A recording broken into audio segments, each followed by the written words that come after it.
And here we are with another episode of Inside Bodybuilding, episode number 10. I am your host, Matt Minard. With me in the co-pilot seat is Taylor Normando, all the way from Canada. Taylor, we've got a big show lined up, and our first guest is on the line waiting. None other than IFBB Pro, Aaron Clark. Aaron, welcome back to the show. Second time around. What's up, guys? We love having you here. I feel like you're a friend of the show now.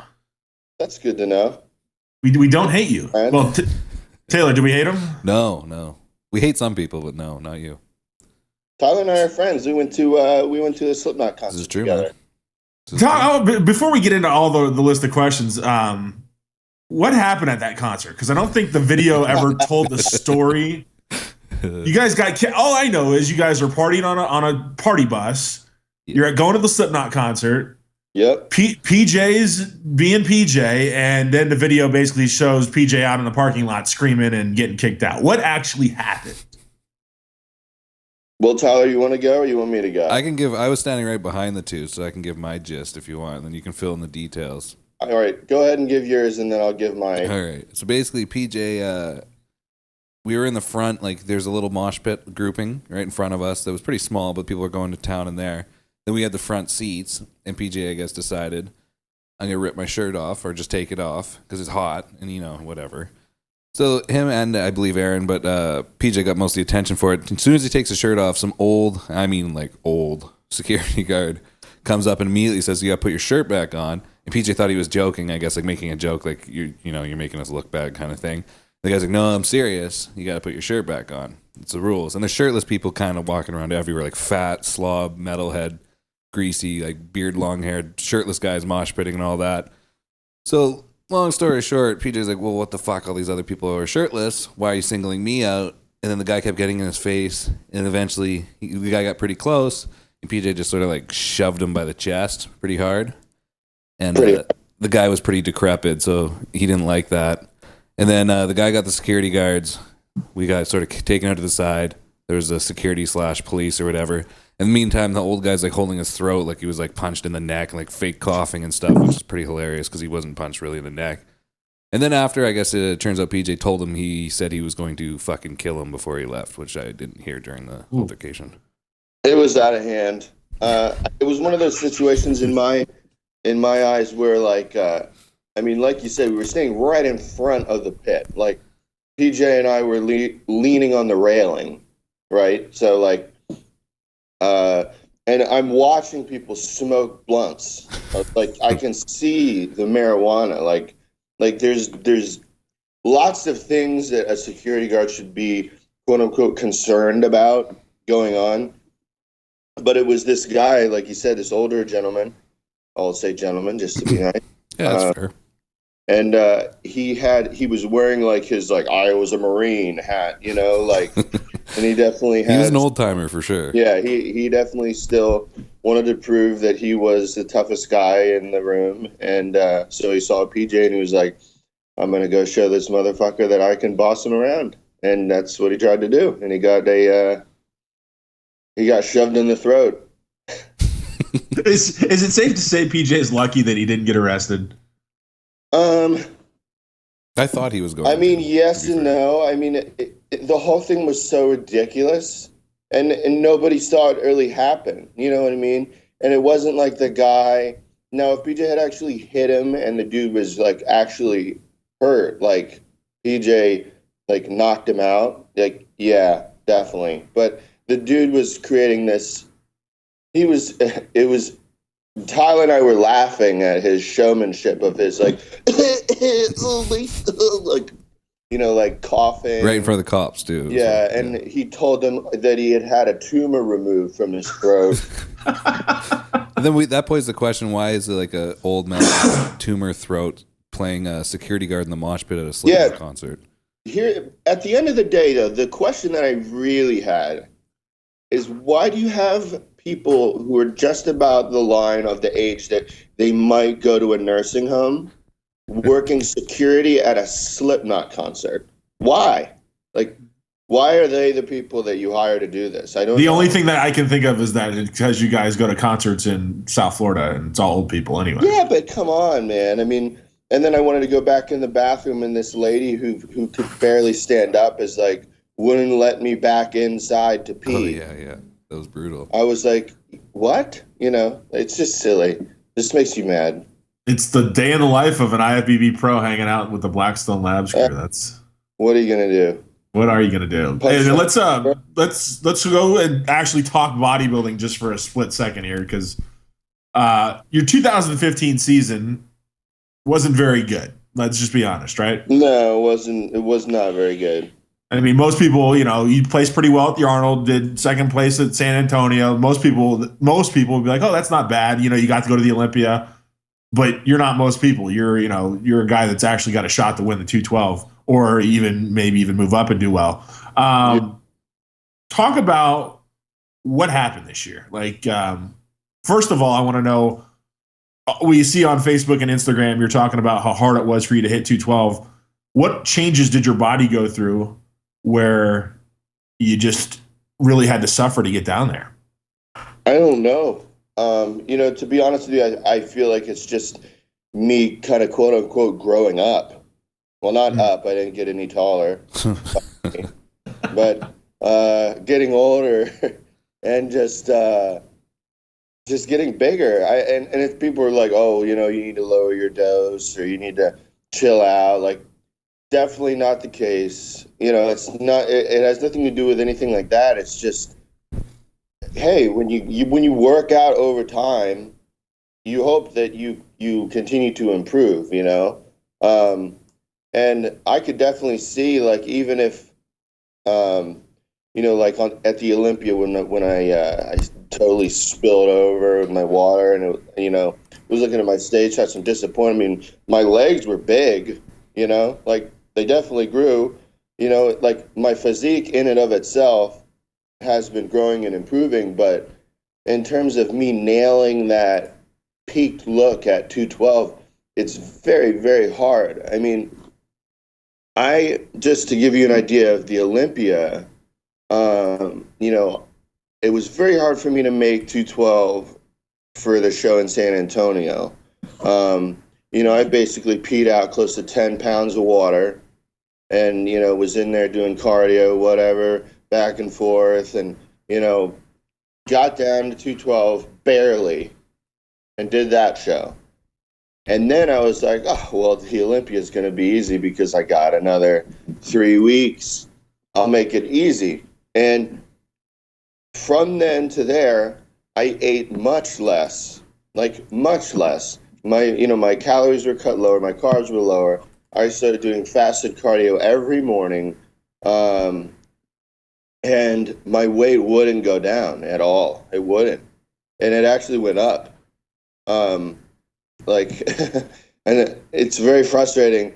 And I remember I flew to Vegas. I was actually sick the morning I was going to go to Las Vegas. I woke up like vomiting like the fucking Exorcist, like in my sink, and I'm like, gosh, what am I gonna do? I got to get on a plane.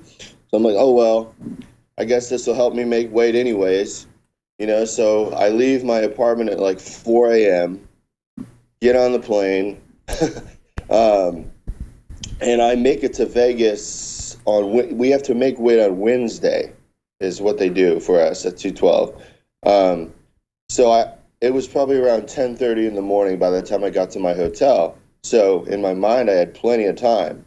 So I was like, okay, I'm going to try and eat one meal, with a little bit of salt. And then I'm just going to go to town, just pulling water out of me. And I should make the weight easily. Ate one meal, took like 1 or 2 water pills. And, wait a couple hours, and I was 217. And I was like, oh, my gosh, 217. Jesus. And,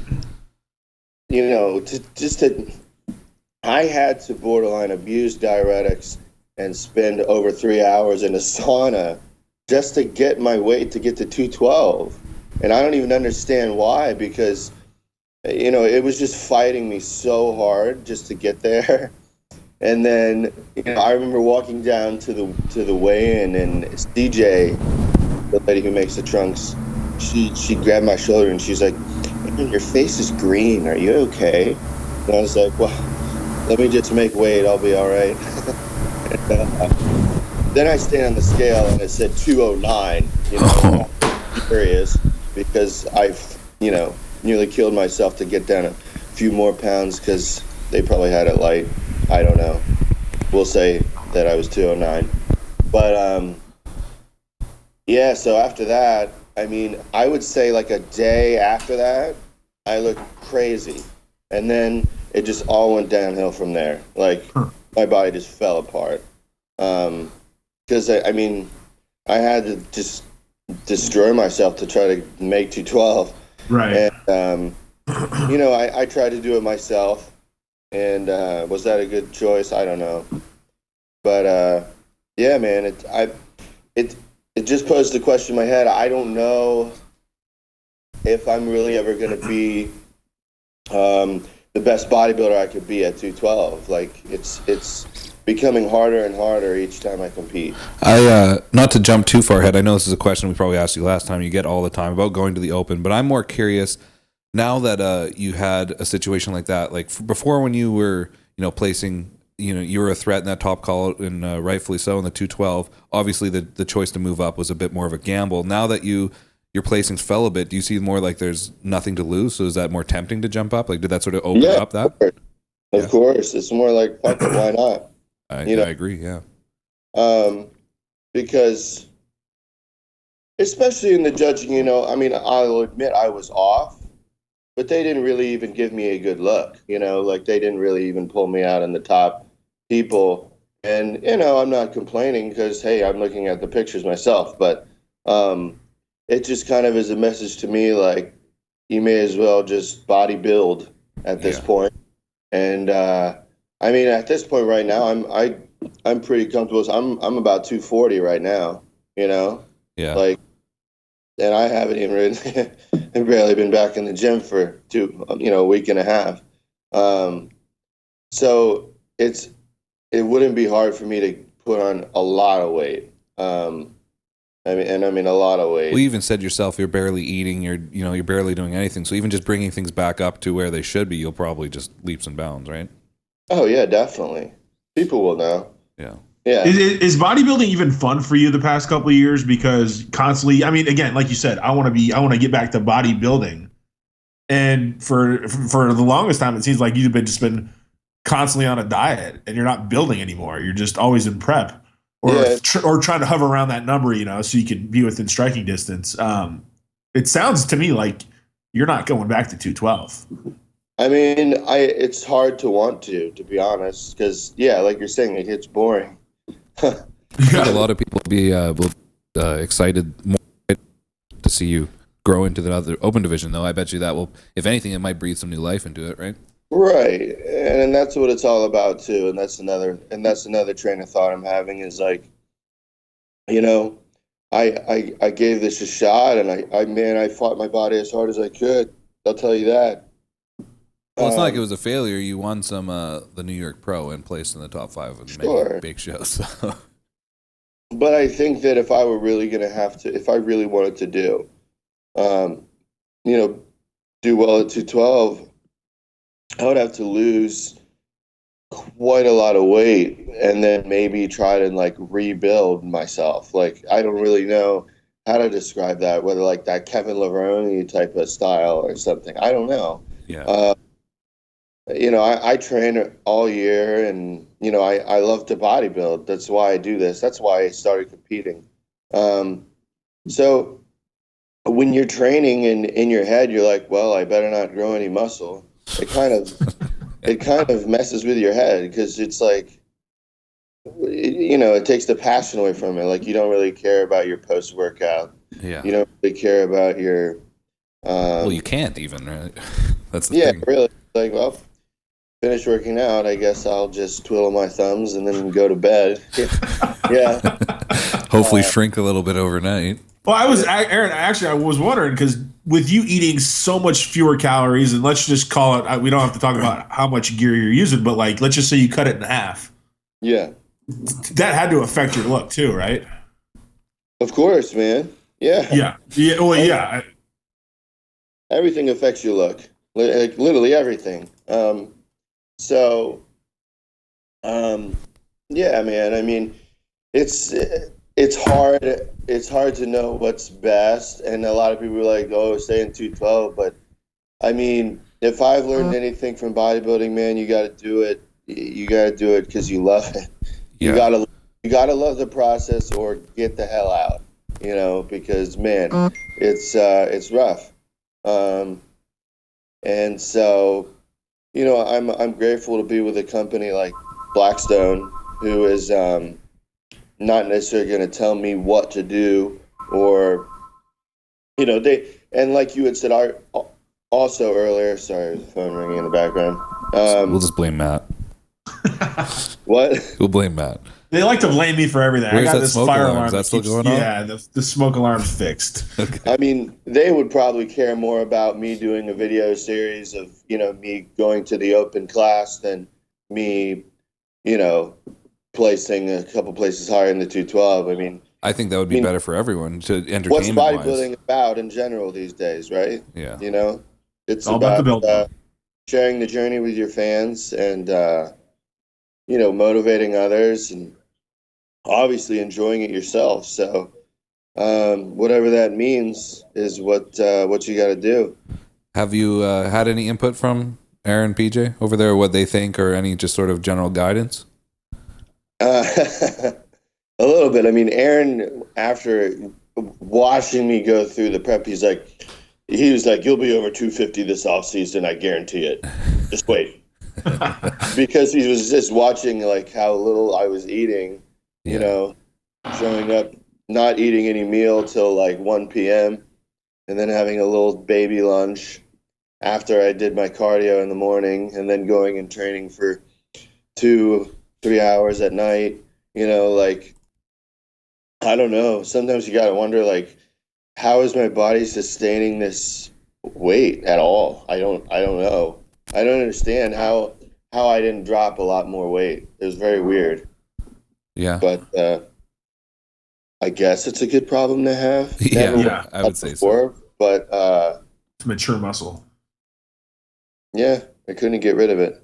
Well, how many other guys in the 212 do you think are having that same problem as you? I mean, my first reaction is, God, I bet Flex Lewis is the same way. Do you know anybody that's kind of in your same boat?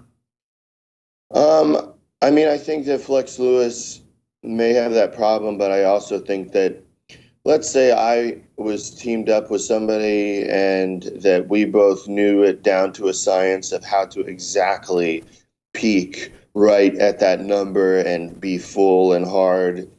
Maybe I could pull it off, but I don't really have that at my disposal. You know, Fak and I worked together for a while, and that's nothing against Fak, but it's not like we figured that out. So, all right, let's ask that question, Taylor, because I know you're curious. What happened with you and Fakhri?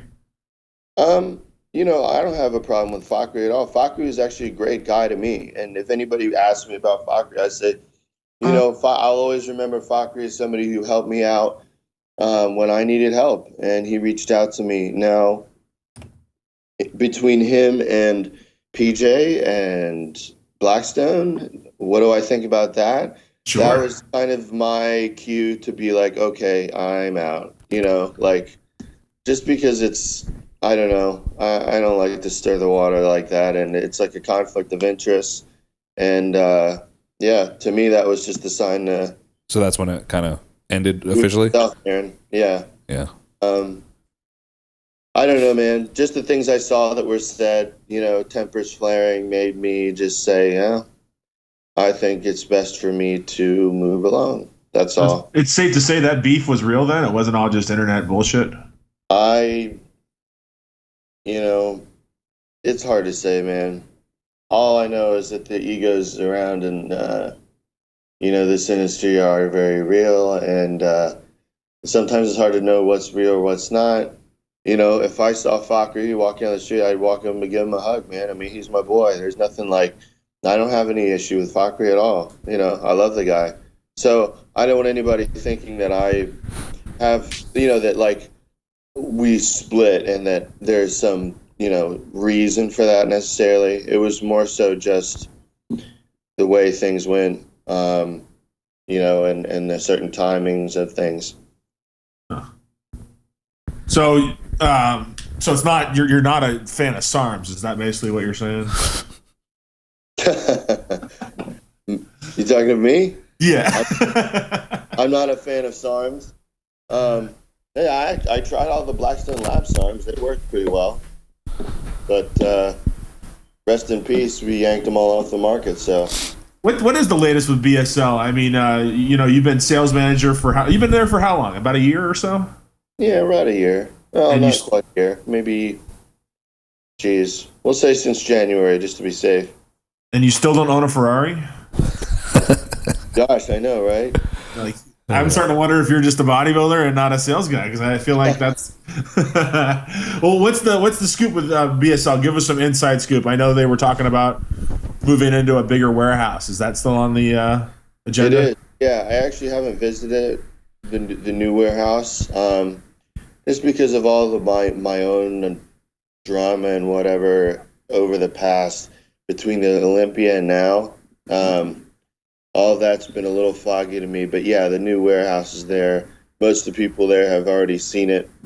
There's a lot of growth going on, man. Not just in BSL, but a lot of the other projects they got going on. So I'm definitely excited to be a part of just everything that's going on down there, for sure. Without predicting the future, do you see yourself wanting to work in the industry, for your whole life? And B, do you see yourself with BSL and Prime, for the foreseeable future?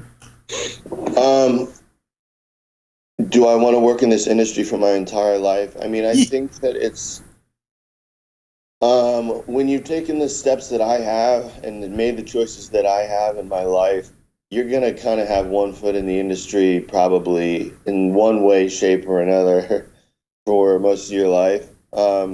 I think that's safe to say.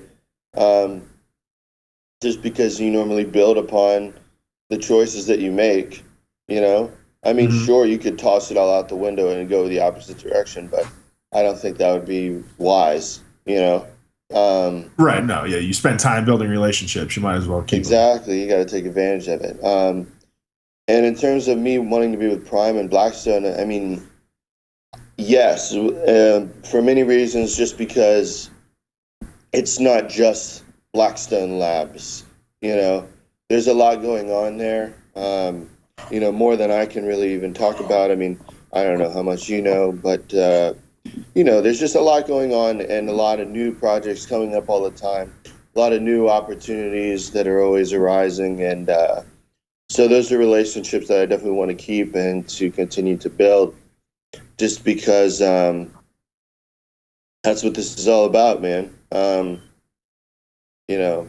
It's growth exponentially, from all directions. Hey, what are your thoughts on the new Inspire NPC that Lee Thompson's got going on? You like it or hate it, or just any thoughts in general? Can you elaborate on that a little bit? What do you mean by? You've been in the dark about it? You've heard about it, right? Keep in mind the personal little turmoil I've been going through over the past week and a half, 2 weeks. So I'm not in the dark, but if you want to be a little bit more specific, that would help me out. Do you think it has a chance to make it work, or do you think this is going to get run over? IFBB, NPCs, the big dog, and Lee's trying to do something. I think it's pretty cool, to be honest with you. You see, Global got shit. That's what you mean? Right? Yeah, that's exactly what I mean. He's starting this new organization that a lot of people think it's going to be a joke, but competition usually brings out the best in everybody. What are your thoughts? I think competition does bring out the best in everybody, and whether that flops or not, who knows? Maybe it could force positive things to happen. So who knows? I mean, all of us here in the industry, as many things as I look at the IFBB and the NPC, and I say, wow, I'm thankful for the way that this is done and that this is done. I mean, come on, man. No organization is perfect. So if there are more organizations, they're going to rise up and compete. it's obviously gonna force, you know, everyone to better themselves. So who knows? I don't know. It's kind of a difficult. I think at this point in time, the Inspire and everything is not really. It's nothing yet, really. Right. So I don't really have much to say in terms of what do I think compared to the NPC IFBB. NPC IFBB has been around for years and is obviously the the numero uno organization, and as far as I can see, always will be. If anybody's really serious about, oh man, I really want to make it, I want to be in the magazines, I want to this, and it's like, well, you should probably compete in NPC IFBB, right? Right. So who's to say though, man? I mean, hypothetically, if he were to come up with guaranteed money to compete and he was really trying to draw people in with higher prize money, do you think, not necessarily yourself, but do you see guys jumping ship just to take the quick payday? Especially guys that might not place in the money to begin with, like the guys that place 10th at a show. I mean, money talks, right? Right. So I'm sure there'll be some guys that would. Yeah, sure. It's all, but then again, it's all, let's just say a lot of bodybuilders have done things that for a quick buck that they probably wish they could undo. Yeah. And it could be just another one of those things. You never know. Right. Quite the impulsive bunch, aren't they? I said bodybuilders are quite impulsive. I'm a little curious about, you had an injury earlier in the year that you sort of talked about a little bit, but I actually never quite got a grasp on what it was. What was the injury? How long did it take to recover? And do you think that affected your training at all and all that prep and stuff? Yeah, it was sort of a weird freak accident. It was like in my epicondyle, in my forearm. I just grabbed a handrail going down a set of stairs, and I had a really bad strain in it. Sounds stupid, but to be honest, I mean, I couldn't really pull or push. So it was very hard to train anything. I couldn't, do a pull up. I couldn't press a weight or curl or so that's the reason I didn't do the New York Pro this year, because I knew that Guy was going to show up looking good, and I didn't want to show up looking like a 65% version of myself, especially since I didn't feel like I was 100% Aaron Clark at the Arnold where I got fourth. I wanted to really come in with a bang, and so when that happened, that was really depressing to me. But I couldn't really train for a good month and a half, maybe even 2 months, like I wanted to. I had to ease back in. I got a lot of therapy done on it, and just one of those things you gotta just be like, man, I had bad luck. Like, I don't really know what else to say. Like, it wasn't like I was doing anything crazy or, trying to bench press 600 pounds. Just walking down the stairs, grabbed a handrail and... Did you move your office to the first floor? After you hurt yourself, did you move your office down to the first floor so you wouldn't have to... No, man, I'm a go-getter. I'm still up there. Keep on fighting the good fight, yeah. Yeah. Hey, I did some homework before we did this interview, and I talked to your personal assistant, Trevor. Oh, okay. And he gave me some ammunition. So he said, he said you've got to ask him, and I didn't know this, Taylor I guess did, that first you have a big religious Christian upbringing as a kid, but second, you were homeschooled. I need to hear about, because you, from what I understand, you're not super religious. Are you still religious? I'm a hardcore Satanist, actually. Hardcore Satanist. That's what I was getting at. You heard it here first. I'm not at all, no. So, because I'm curious, I'm, for all intents and purposes, an atheist. Your parents, they kind of forced it on you, and you were always kind of rebellious towards it, or what's the story? Oh, man. Well, yeah, it's a long story. I come from a family of 5 kids. I'm the oldest, so I was probably the one to get the brunt of it, the trial run, shall we say. But yeah, very, very religious upbringing. Homeschooled, we were religiously exempt from the public school system. And basically my parents taught me everything through a Christian perspective. They bought Christian religious textbooks. I learned, history from a Christian perspective. I learned this from you know what I'm saying? Everything was It's like through a lens, right? A religious lens, kind of. So when you knew you were a kid, you thought man was around when dinosaurs were around. Sure, Adam and Eve and creation. Wow, that's amazing. Yeah. Yep. But you worked your way through that. Why, is that something that you came to about, that you were starting to be a free thinker, or what happened? Well, there's a lot of things, man. So I was homeschooled up until, I want to say, 12, high school, okay? But I played Little League baseball, so I hung around the kids that, went to school, and, I get made fun of a little bit, of course, obviously. I would make fun of myself. Kids are pretty brutal, yeah. Yeah, well, no, they're just smart. I mean, what a weirdo, right? So I had, it's me, and then there's 3 sisters and 1 brother. So I literally begged my father to send me to Christian high school, not even public high school, Christian high school. I was like, Dad, please. I was like, I can't be homeschooled anymore. I'm going to lose my mind. I can't do it, please. And he didn't want to do it. And what are his thoughts, that you're going to be completely ruined by being around normal kids? Well, he didn't. He just wanted to have, teach me how he believed was best, I guess, And as I'm saying these things, I don't want anyone to think negatively of my parents, because they have been the most supportive and loving people all through my life. Like they were there at the Olympia now, this year. So times have changed, let's say, quite a bit. They've changed. We've all changed. But I'm just telling the story because you asked, from back then. Right. So I went to Christian high school, and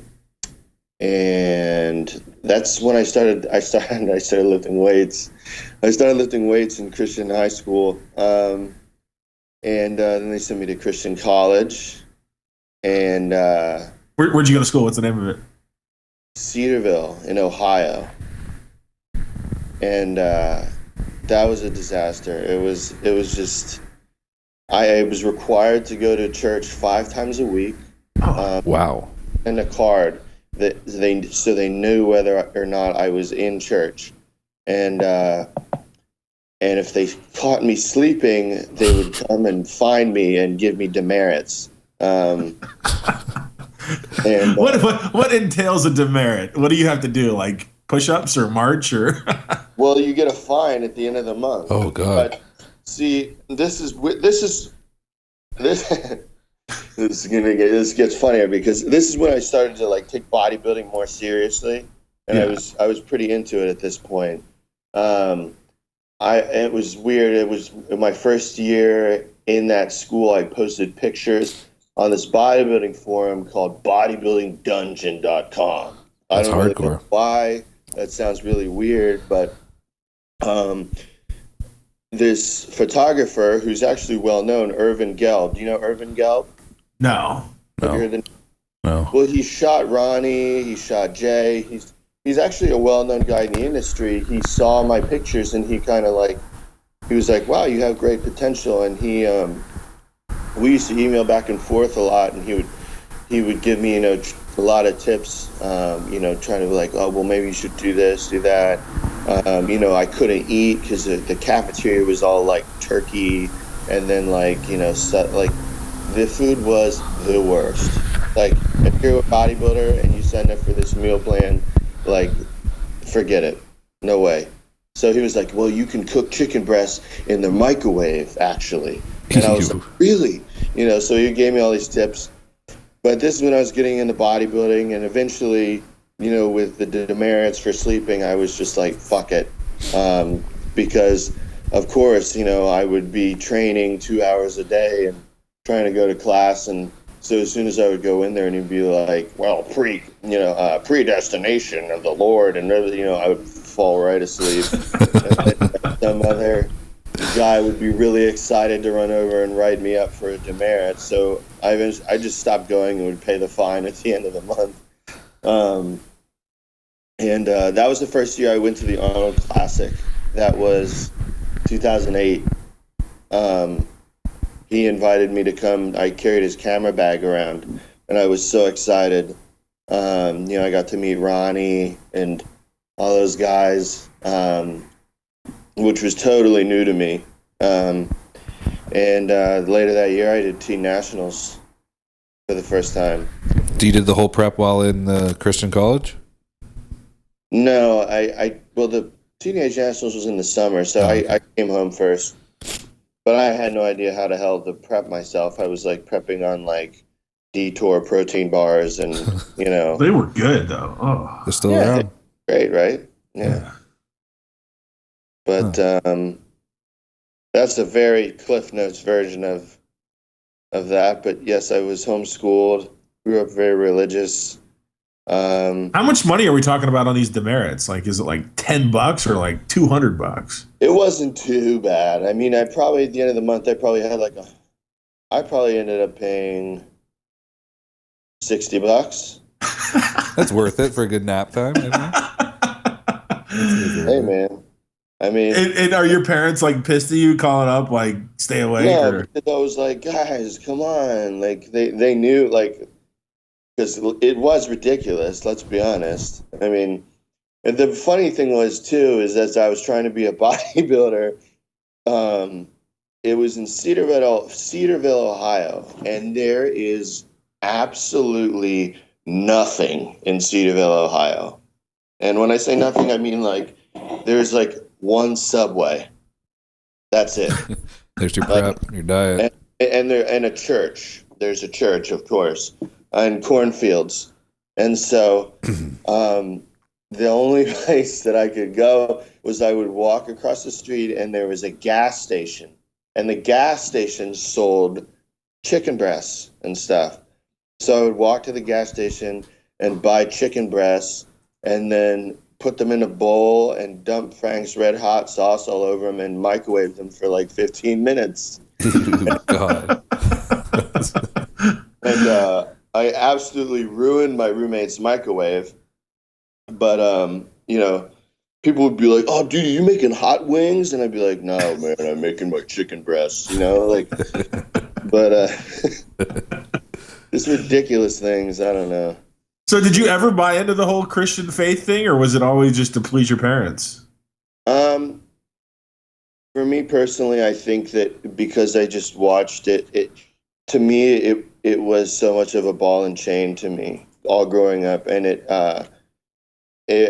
was so strict that it even inhibited me from even being accepted from other children who were from church. You know what I mean? Like, yeah. I would literally be made fun of from by kids at church, you know? Right. And I think that, you know, the sister below me has eating disorders. The sister below her has had drug problems. The sister below, you know, and I think that whenever you squeeze too tight, you break you break the glass. And so to me, it just gave me a different perspective on life. And I'm not somebody who's anti-religion, but I definitely look at it a little deeper than your average person, because I do know the scriptures pretty well. And I do see, most people who tell me they're a Christian, I look at them and I'm like, sure you are. Yeah. You know, like I'm a little bit of a negative guy, I guess, when it comes to that, just because I know a little too much. Maybe, I don't know if that makes sense. Yeah, I'd say that makes sense. Taylor, any thing before we do 10 questions and then get him out of here so he can get back to his very busy vacation? I'm just curious, just as a fellow guitar player, when did you start playing music, and did that freak your parents out? Yes. Oh, it totally freaked them. Yeah. Well, my dad actually plays guitar. Very different styles, I'm assuming. Yeah, but now again, see, when I'm saying all these things, my parents have changed quite a bit, and they've changed because of me. They've changed because of my sister. I guess they learn every kid below that me came along, has right? been to eating disorder rehab centers. I want to say 40 plus times. Yeah. That's a lot, and that'll change anyone's perspective on what's really important in your life, and then of course the other sister, all kinds of, drug, this, that, and, I'm not going to get into it because that's not my business to put out there. But those things as parents, will change you quite a bit. And sure.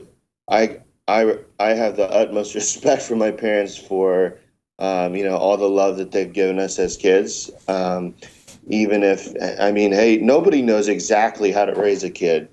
And they did their very best at the time being. They did what they thought was right. So, things turn out how they may. But yeah, I definitely freaked my dad out. I can remember because I wasn't never allowed to listen to music. I wasn't allowed to listen to any music. I had no TV, wasn't allowed to have any TV or music. Only music I was allowed to listen to was like praise music and, like the music in church, basically. And so first of all, I was like, well, maybe I can listen to some Christian rock music. But I tried to kind of meet halfway, and that was shot down. So then I said, fuck it, and went and got, Slipknot and Marilyn Manson and Godsmack and all these, like, I was like, oh, well, I can't meet it halfway. I may as well just go for it. And yeah, I can remember I would like burn the CDs and then label them as like the Newsboys and like other Christian bands. But yeah, there were a few times where he found my CD case, and that was quite an ordeal. How many demerits would you get for that? Oh, those were worse than demerits. Those were usually, they would all be broken, and Shit. He would buy me some CDs to replace them, of course. Not exactly your taste. This sounds absolutely horrible. Oh, I feel like you went on like a 22-year prison sentence. And now I'm a bodybuilder. Yay. Yeah. All right, let's hit these 10 questions. All right. Taylor? I'm going to cue it.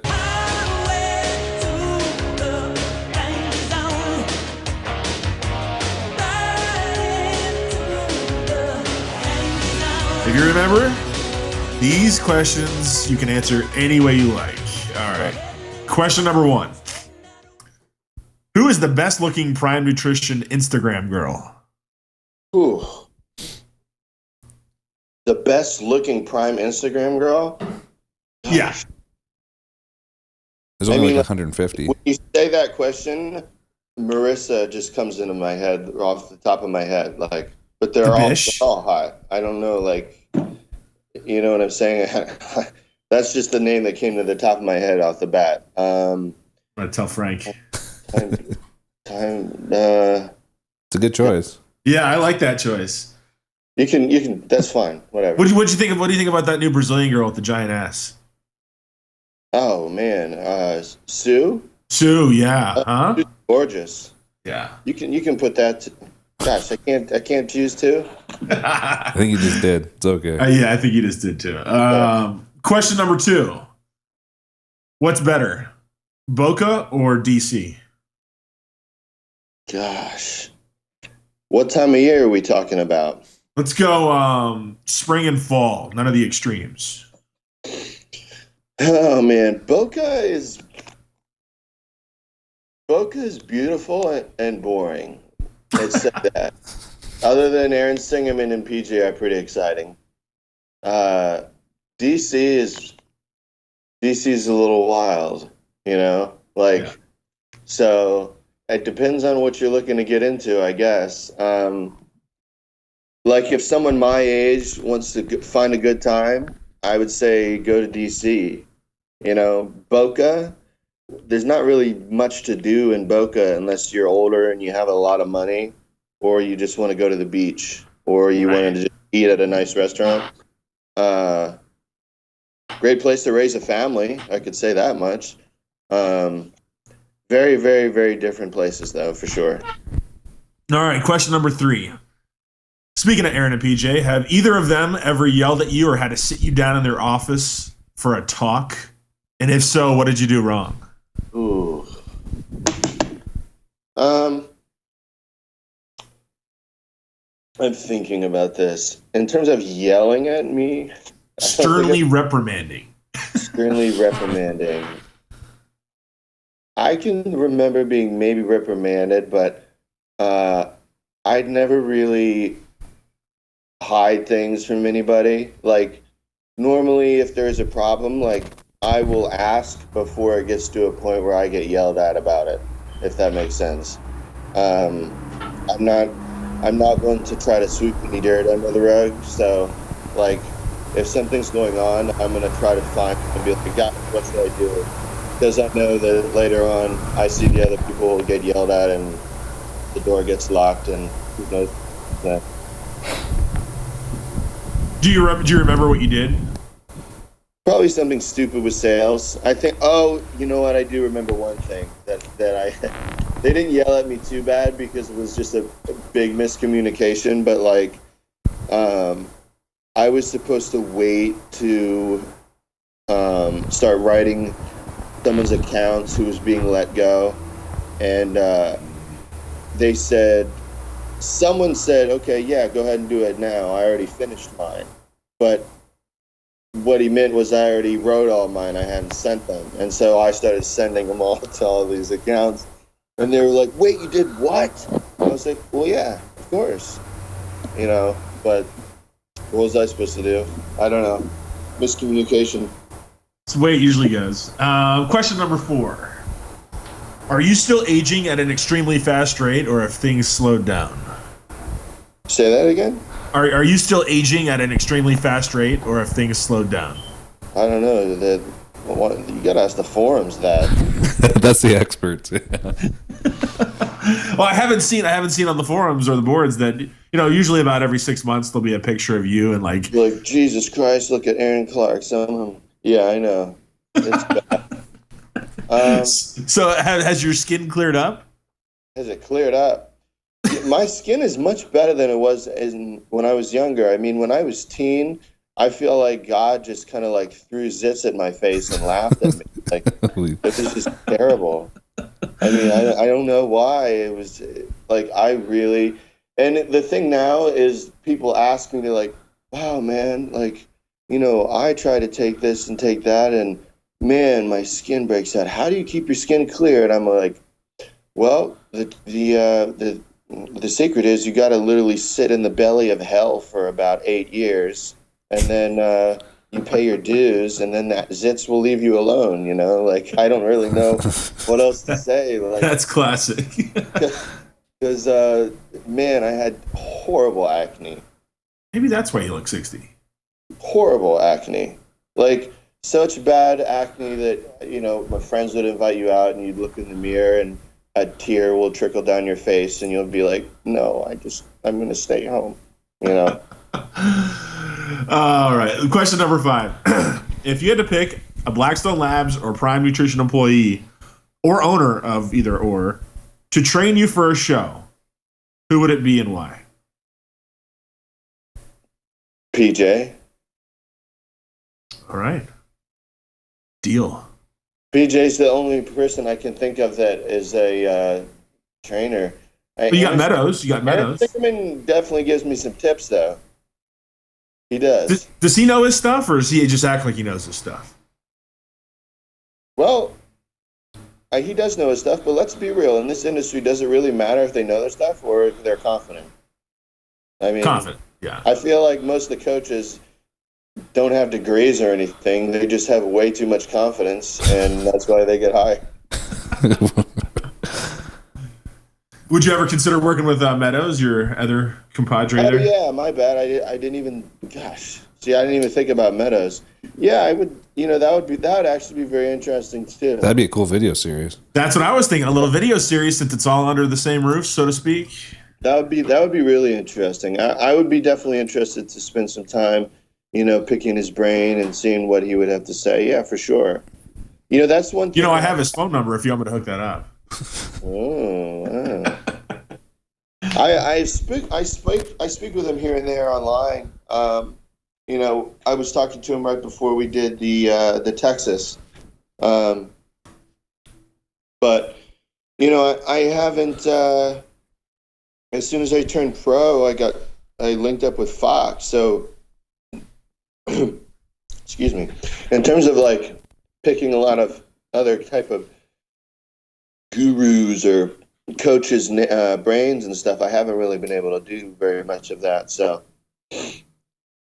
Well, now that you might be sort of changing your path, maybe it's a time to explore that, I guess, huh?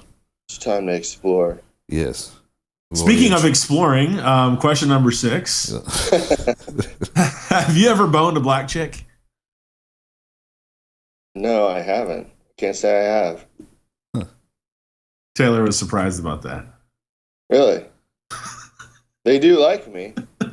They always do, huh? Yeah. Question number 7. Have Aaron and PJ, have they either of them asked you to cover for somebody at the Boca Nutrition Smoothie Bar? No, they haven't. Would you do it if they asked you? Sure. I would love to see you making smoothies at the gym. Would you really? I would. I don't know why. I picture like one of those French fry hats and a apron. Like a little visor? Like a little visor? Yeah. That's what I want to see. Scrap the Meadows video. That's the video we need. Yep. All right, question number 8. Fact or fiction? Are you really a fast runner? Dare I say Usain Bolt? I used to be. How fast is fast? Without any training, like none. I ran, the mile in well under 5 minutes. Wow. Oh.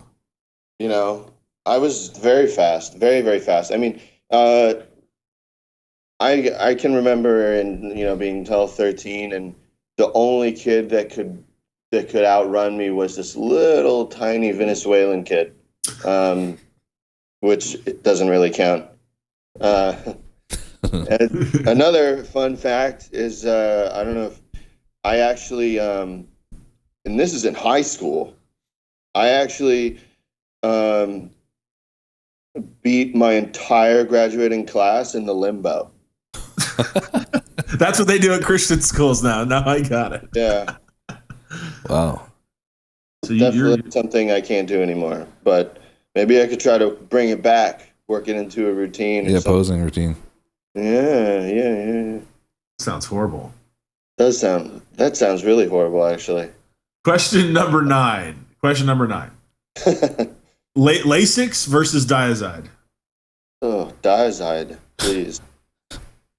The thought of Lasix makes you vomit, doesn't it?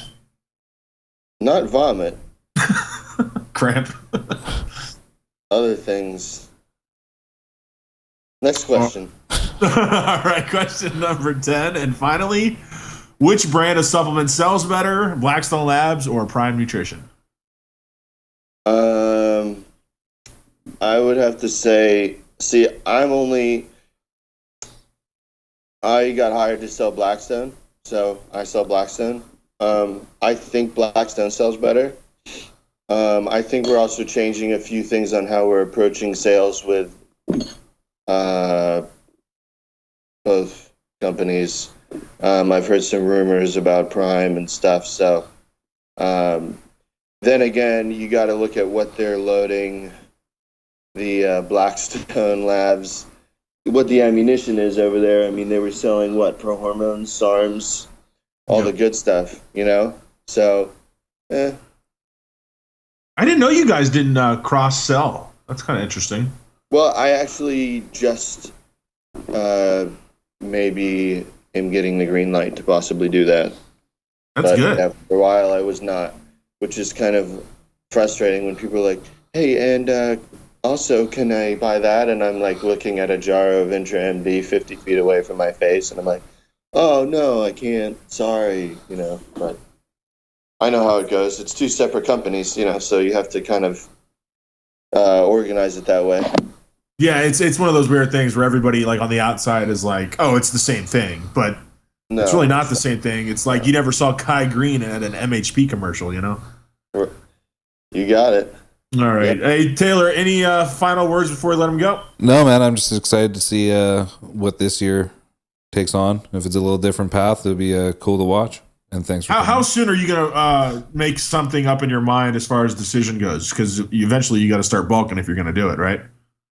You mean like getting bigger? Yeah, because there's going to be a point of no return when you just start eating and you get bigger and bigger. Well, I am eating now. I mean, it's not like I'm waiting to eat until I decide. Okay. But yeah, I don't know, man.